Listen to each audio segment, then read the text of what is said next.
Você confiava na pessoa que dizia amar, acreditando em cada palavra e em cada gesto. Eu também. Minha esposa dizia que trabalhava até tarde, que os compromissos eram inúmeros, que a rotina era exaustiva. Mas a verdade que eu descobri foi muito mais dura. Ela estava vivendo uma vida paralela, saindo com vários homens enquanto eu lutava para segurar as pontas em casa. Essa é uma história real, crua, sobre traição, mentira e a dor de perceber que quem você ama pode ser a pessoa que mais te engana. Mas também é sobre superação, força e a difícil reconstrução depois do que parecia impossível superar. Se você já passou por algo parecido, se essa história tocar seu coração, não esqueça de se inscrever no canal Confissões do Reddit, deixar seu like e compartilhar com alguém que precisa ouvir isso hoje. Sua força pode ser a esperança de quem está sofrendo em silêncio. Minha esposa me traiu durante meses e eu só descobri agora. Me chamo André. Tenho 36 anos, sou analista de sistemas, pai de um menino incrível de 6 anos, e até pouco tempo atrás, marido da mulher que eu mais admirei na vida. Pelo menos, era o que eu achava. Minha esposa se chama Camila. Ou, talvez, devesse dizer ex-esposa. Ficamos juntos por quase 9 anos, 7 deles casados oficialmente. Ela é jornalista, sempre foi muito ativa, sociável, antenada. Trabalhava em uma grande agência de conteúdo, com clientes exigentes, deadlines malucos e plantões fora de hora. Pelo menos, era essa a versão que ela me vendia. Eu era o cara da casa. Aquele que deixava a lancheira do nosso filho pronta, que fazia o jantar, que esperava acordado só para dizer boa noite quando ela voltava dos plantões eternos dela. Eu confiava nela com os olhos fechados. Não só por amor, mas porque, até aquele momento, ela nunca tinha me dado motivo algum para duvidar. Até que um dia, tudo começou a mudar. Naquela terça-feira, Camila disse que tinha uma reunião importante às 19 horas. Saiu apressada, de roupa social, notebook na bolsa, perfume mais forte que o normal. Nada demais. Era o costume. Mas algo me incomodou e ela deixou o celular em casa. Por descuido ou de propósito, não sei. Só sei que ele vibrou em cima da cômoda por volta das 20 horas. Era uma notificação de mensagem. E não, eu não costumo bisbilhotar celular de ninguém. Mas ali, algo me puxou. A prévia da mensagem dizia: hoje de novo? Você é viciada, garota cara sorrindo com lágrimas de alegria. O contato era salvo como Cíntia Escritório. Mas meu instinto gritou. Abri a conversa. E o que vi me tirou o chão. Fotos. Muitos emojis sugestivos. Relatos. Conversas com detalhes que não deixavam dúvida nenhuma. Camila não estava em reunião. Nem no trabalho. Ela estava em um bar, indo se encontrar com um homem. Um tal de Gustavo. E aquela conversa revelava que não era a primeira vez. Meu corpo travou. Minha cabeça girava. Eu lia e relia a conversa, tentando encontrar uma explicação que não existia. Será que era um código entre amigas? Uma piada interna? Mas os áudios. As descrições. As respostas empolgadas da minha esposa. Hoje quero algo diferente do Gustavo, o da semana passada me deixou até zonza kkkk.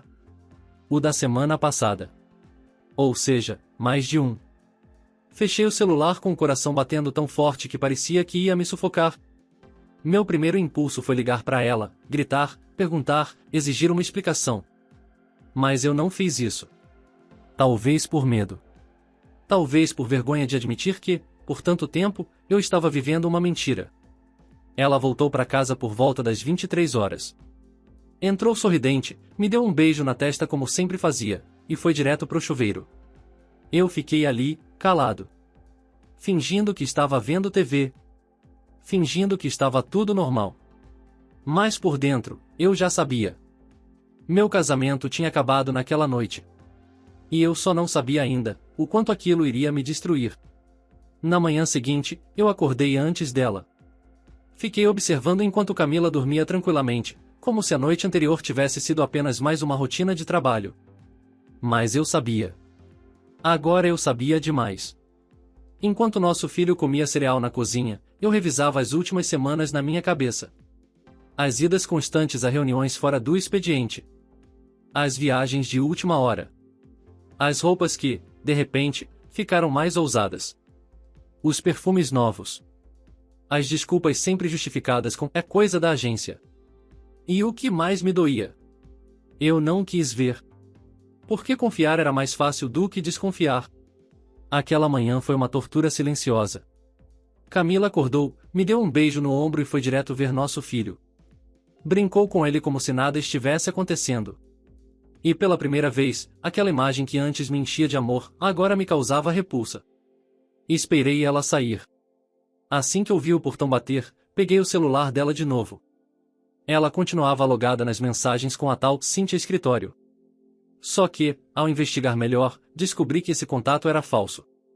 Na verdade, era o número de uma amiga chamada Paula, que eu conhecia de longe. Cúmplice. Havia áudios trocados entre as duas. Aquele do colete azul de ontem era um espetáculo, amiga. Ele falou que vai te levar num lugar diferente da próxima vez. Finge que é reunião, Camila. Já deu certo várias vezes. Seu marido nem desconfia. Ler aquilo me fez tremer. O problema não era só a traição física. Era o nível de frieza. O planejamento. A risada. A certeza de que eu era o trouxa da história. Naquela tarde, tomei uma decisão. Ia seguir os passos dela. Não com raiva, mas com necessidade de saber toda a verdade. Eu precisava encarar os fatos de frente, por mais que eles me destruíssem.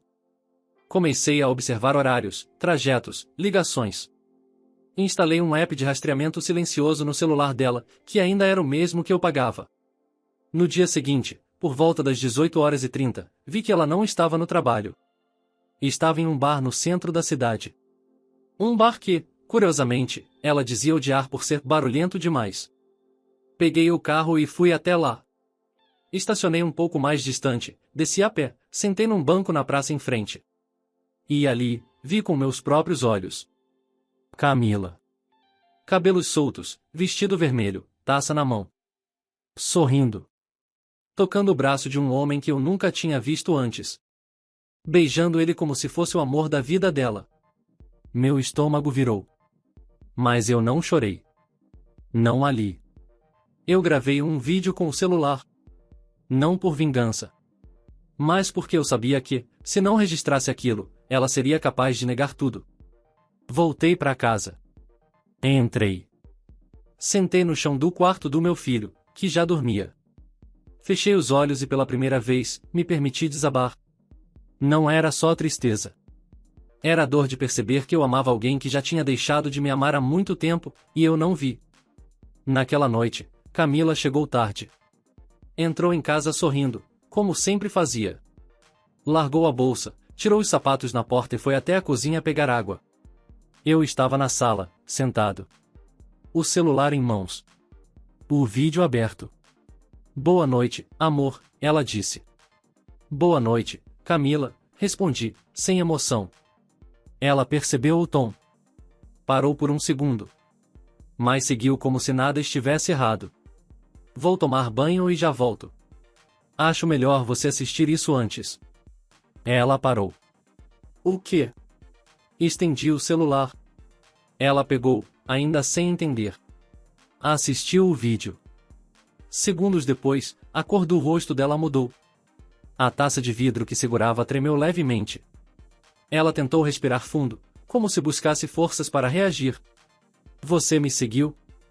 Acho que essa é a sua maior preocupação agora? Silêncio. Quantos são, Camila? 2. 3. Ou você já perdeu a conta?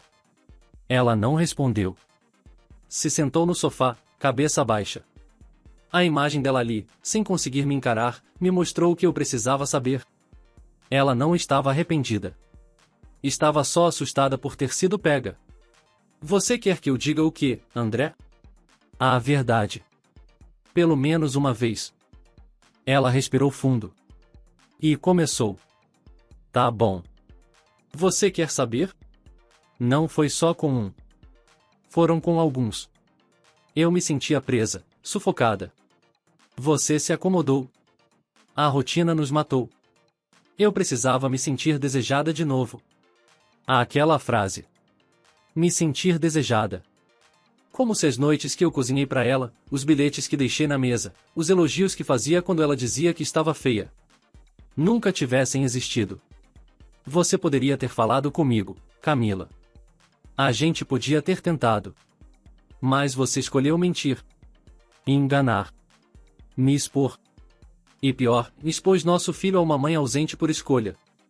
Ela chorou. Talvez pelo choque. Talvez pela perda iminente. Ou talvez porque, no fundo, nem ela sabia como chegou àquele ponto. Eu não planejei isso. Foi acontecendo, e eu perdi o controle. Você teve controle quando mentiu.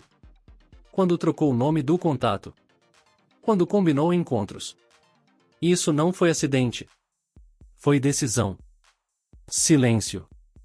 Ela ficou sentada, imóvel, por longos minutos. Então disse: eu preciso sair daqui. Assenti. Pode ir amanhã, conversamos sobre o que fazer com o nosso filho. Mas a partir de hoje, a gente não é mais um casal. Ela foi embora naquela noite. Levou apenas a bolsa e o peso da verdade. Eu fiquei ali. Com as lembranças. Com o vazio. E com um filho dormindo no quarto ao lado, que não fazia ideia de que a vida dele acabava de mudar. Camila saiu naquela noite como uma fugitiva. Sem dizer para onde ia. Sem olhar para trás. No dia seguinte, mandei uma mensagem apenas com um pedido direto. Preciso saber onde você está. Nosso filho pergunta por você. E sim, precisamos conversar. Pela última vez. Ela respondeu algumas horas depois. Estou na casa da Paula. Preciso de uns dias. Me avisa quando puder conversar. Paula. A cúmplice. Aquilo reacendeu minha desconfiança.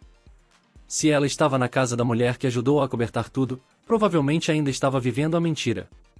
Mas eu queria mais respostas. Fui até o escritório dela, a tal agência de conteúdo. Disse que era marido da Camila e que precisava entregar algo pessoal. A recepcionista olhou surpresa. Camila. Ela saiu da agência faz quase 4 meses. Como assim saiu? Ela pediu desligamento.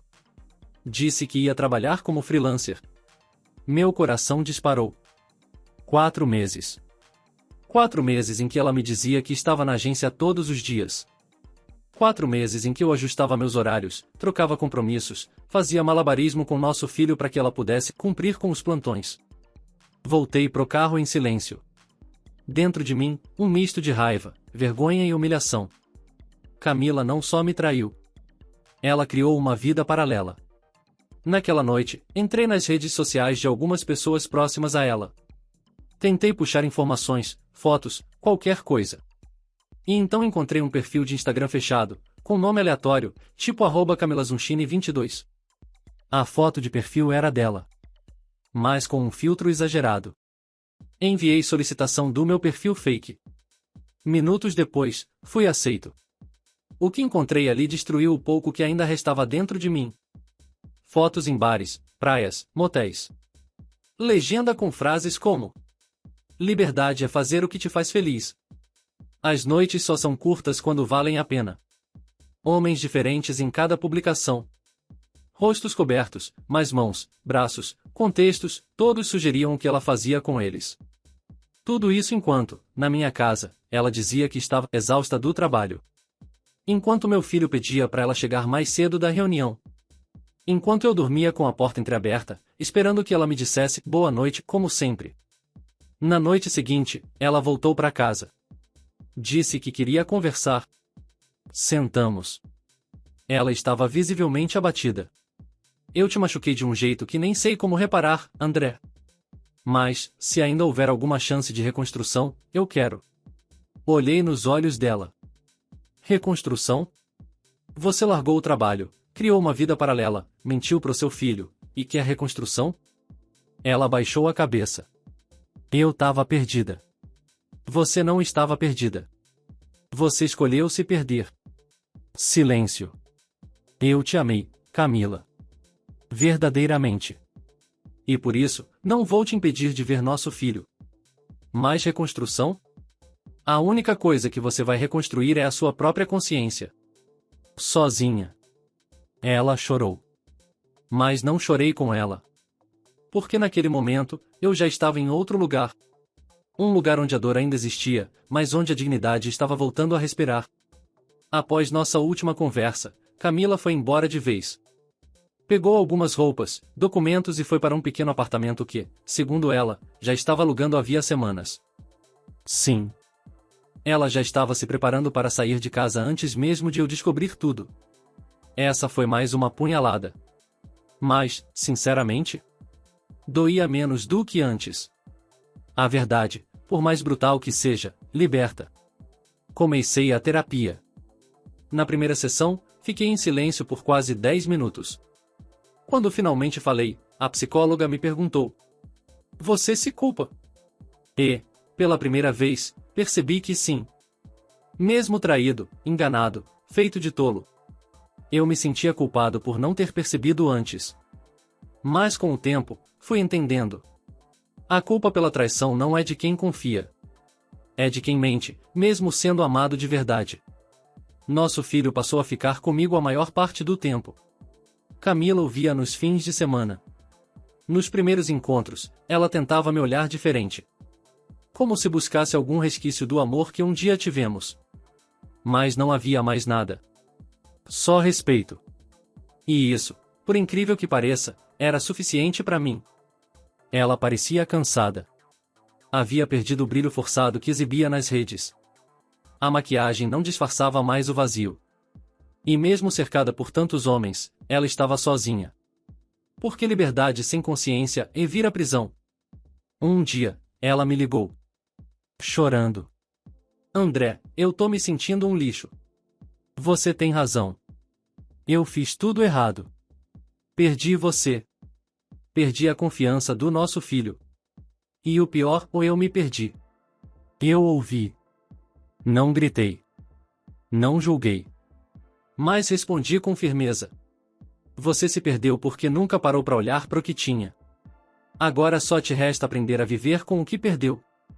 Nos meses seguintes, muita coisa mudou. Voltei a correr. A sair com amigos. Passei a levar meu filho para acampamentos, museus, tardes no parque. E, aos poucos, ele também foi voltando a sorrir mais. Perguntava menos pela mãe. E quando perguntava, era com serenidade. Porque criança sente. E ele entendeu que o pai dele ainda estava ali, inteiro, presente, forte. Não, eu não entrei em outro relacionamento. Ainda não. Mas comecei a me reconstruir. E isso, por si só, já era um recomeço. Era uma quinta-feira à noite. Estava colocando meu filho para dormir quando meu celular tocou. Número desconhecido. Atendi com cautela. "André, ou sou eu?" A voz de Camila estava fraca. Trêmula. "Aconteceu alguma coisa com o nosso filho?" Perguntei, em alerta. "Não. É comigo." Silêncio. Ela respirou fundo antes de continuar. "Fui dispensada de um projeto. Meus clientes me largaram. Paula se afastou de mim. E aquele cara com quem eu estava saindo me bloqueou. Estou sem trabalho fixo, sem apoio, e estou com medo." Aquela mulher confiante, firme, sempre cheia de planos, e agora soava frágil, perdida. "Por que está me ligando?" "Porque você sempre foi meu porto seguro. Mesmo quando eu não merecia. E porque eu não tenho mais ninguém." Fechei os olhos.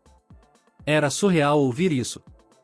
Ela, que teve tantos braços, tantos sorrisos, tantas opções, agora recorria a mim. Mas eu já não era o mesmo. "Camila, você destruiu o que a gente tinha. Não porque errou, mas porque escolheu errar várias vezes. Eu te acolhi. Te respeitei. Te amei. Mas você me trocou por aventuras vazias. E agora quer que eu te salve de novo?" Ela chorava do outro lado. "Não quero que me salve, eu só não queria estar sozinha." Essa frase me tocou. Porque, mesmo com toda a dor que ela me causou, eu ainda era humano. E sabia o que era se sentir sozinho. "Você não está sozinha. Tem seu filho." E tem a si mesma. É hora de descobrir o que fazer com isso. Silêncio. Você está certo. Ela desligou. Naquela noite, demorei para dormir. A cabeça cheia. Mas diferente de antes, não havia mágoa. Havia paz. Eu finalmente entendi que nem toda pessoa que volta arrependida merece espaço no novo que você está construindo. Na semana seguinte, Camila apareceu para buscar nosso filho. Estava abatida, mas estranhamente mais humilde. Entreguei uma mochila com os brinquedos dele. Obrigada por tudo, André. Por cuidar dele.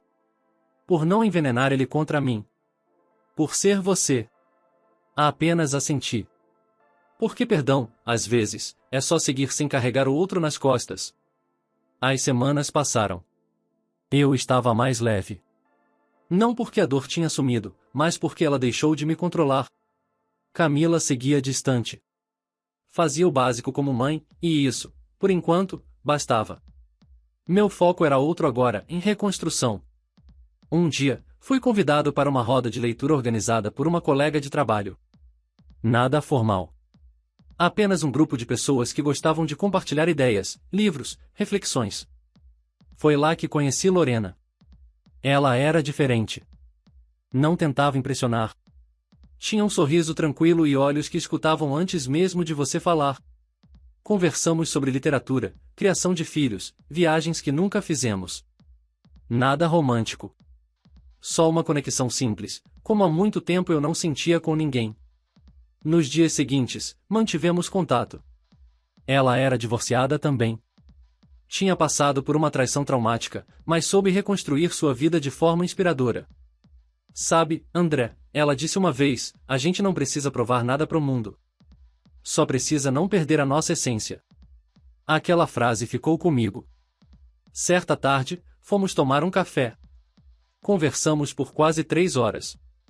Em um dado momento, ela me olhou nos olhos e disse: Posso te falar uma coisa? Você tem o olhar de alguém que já sofreu muito mas escolheu não viver como vítima. Isso é raro. Sorri. Talvez eu só esteja cansado de sofrer. Ela respondeu com firmeza. Não. Você só está pronto para viver de verdade. Não, essa história não termina com um novo amor. Ainda não. Mas com algo ainda mais importante e esperança. Esperança de que, mesmo depois de ser traído, enganado, abandonado, a vida pode te devolver o que é seu. E às vezes, com juros. Camila, ao que tudo indica, seguiu a vida dela. Hoje tem um emprego mais modesto. Vive longe da agitação que antes tanto buscava. Ainda conversa com nosso filho aos fins de semana.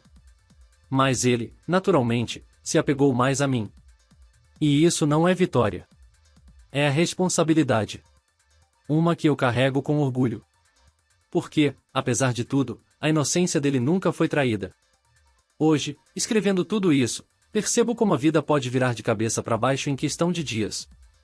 Como a pessoa que você mais confia pode ser também a que mais te fere. E como, mesmo assim, você consegue sobreviver. Camila foi meu amor. Minha parceira. Mãe do meu filho. Mas também foi minha decepção mais profunda. E isso não apaga o que vivemos. Mas me ensina a não me apegar ao que já não existe. Minha maior vitória não foi superar uma traição. Foi não me tornar amargo por causa dela. Foi olhar para frente. Ajudar meu filho a crescer num ambiente de verdade, respeito e afeto. Foi reaprender a gostar de quem eu sou. Sem me culpar. Sem me diminuir. Sem carregar os erros dos outros como se fossem meus. Se você está ouvindo ou lendo isso agora, e passou ou está passando por algo parecido, saiba. Você vai sobreviver. Vai doer. Muito. Vai parecer que tudo desmoronou. Mas um dia você vai acordar e respirar sem peso no peito. Vai rir de novo. Vai confiar em alguém. Vai olhar para trás com orgulho e pensar: eu sobrevivi. Se essa história te tocou, se inscreva no canal Confissões do Reddit. Deixe seu like, compartilhe com alguém que precisa ouvir isso hoje. E lembre-se, quem te traiu te libertou da ilusão. Agora, É você por você. E isso já é suficiente. Até a próxima confissão.